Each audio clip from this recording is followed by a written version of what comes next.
ప్రజల మధ్య కులాల మధ్య చిచ్చుపెట్టి రాజకీయ పబ్బం గడుపుకుంటున్న పార్టీ కాంగ్రెస్ పార్టీ అని మహేందర్ విమర్శించారు. బీజేవైఎం రంగారెడ్డి జిల్లా ఉపాధ్యక్షుడు చింతల రాఘవేందర్ ముదిరాజ్ ఆధ్వర్యంలో సంవిధాన్ గౌరవ అభియాన్ కార్యక్రమంలో భాగంగా భారత రాజ్యాంగ నిర్మాత డాక్టర్ బిఆర్ అంబేద్కర్ రచించిన రాజ్యాంగం 75 సంవత్సరాలు పూర్తి చేసుకున్న సందర్భంగా జిల్లెలగూడలో కార్యక్రమం ఏర్పాటు చేశారు. ఈ కార్యక్రమానికి ముఖ్య అతిథిగా బీజేవైఎం రాష్ట్ర అధ్యక్షుడు సేవల్ల మహేందర్ పాల్గొన్నారు. భారత రాజ్యాంగం గొప్పతనాన్ని ప్రపంచ దేశాలకు చూపించిన ఘనత భారతీయ జనతా పార్టీ ప్రధాని నరేంద్ర మోడీదేనని మహేందర్ తెలిపారు. గాంధీ కుటుంబంలో పనిచేసే వంట మనిషి డాక్టర్ బిఆర్ అంబేద్కర్ పై పోటీగా నిలబెట్టి అగౌరవపరిచిన ఘనత కాంగ్రెస్ పార్టీదేనని విమర్శించారు.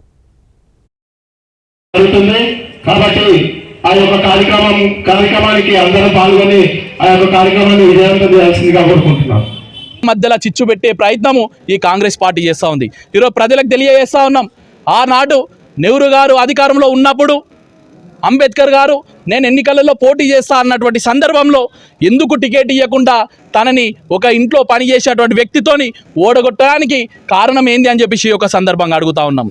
అదేవిధంగా ఏదైతే ఇందిరాగాంధీ గారు ఎవరైతే ఉన్నారో ఆ రోజు బతుకున్నటువంటి వ్యక్తులకందరూ కూడా భారతరత్న ఇచ్చి మరి అంబేద్కర్ గారిని ఎందుకు భారతరత్న ఇవ్వకుండా అవమానించిందని చెప్పేసి ఒక సందర్భంగా మేమందరం కూడా అడుగుతా ఉన్నాం.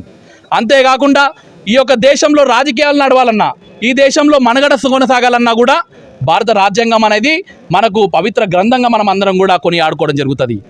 ఆ సందర్భంగా పార్లమెంట్లో కొనసాగుతున్నటువంటి సందర్భంలో మొత్తం కూడా ఫొటోస్ పెట్టి అందరికీ కూడా సరైనటువంటి న్యాయం చేస్తూ మరి భారత రాజ్యాంగం రచించినటువంటి అంబేద్కర్ గారి యొక్క విగ్రహాన్ని పెట్టకపోవడానికి కారణం ఏందని చెప్పేసి ఒక సందర్భంగా అడుగుతా ఉన్నాం.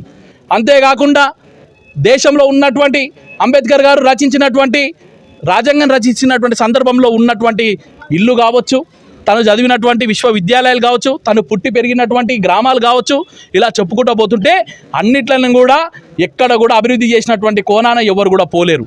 మరి వీటిని అన్నిట్లను కూడా గుర్తు చేసుకుంటూ దేశవ్యాప్తంగా అంబేద్కర్ గారికి ఒక ఆకాశం అంతా కూడా మేము ఆకాశానంత వరకు వెతుకుంటూ తనకు ఎనలేని గౌరవాన్ని ఇస్తున్నటువంటి భారతీయ జనతా పార్టీ పైన బురద జల్లే ప్రయత్నం మీ పార్టీ చేస్తూ ఉందని చెప్పేసి రాహుల్ గాంధీకి మరొకసారి మేము గుర్తు చేస్తూ ఉన్నాం. అనేక మార్లు ఈ దేశాన్ని విచ్ఛిన్నం చేయడానికి, ఈ దేశాన్ని విడదీయడానికి మీరు అనేకమైనటువంటి కారకాలుగా మీ యొక్క పార్టీ ఉన్నది.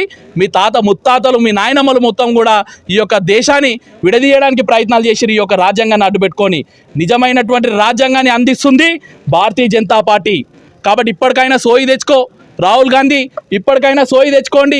రేవంత్ రెడ్డి గారు ఈ రాజ్యాంగాన్ని అడ్డం పెట్టుకొని కులాల మధ్యలో మతాల మధ్యలో చిచ్చులు పెట్టడం కాదు, ఈ రాజ్యాంగమును మీరు ముందర పెట్టి ఏమేం మంచి పనులు చేశారని చెప్పేసి మేము ఈ యొక్క సందర్భంగా అడుగుతున్నాం. ఈ సందర్భంగా ఒకటే అడుగుతున్నాం, జమ్మూ కాశ్మీర్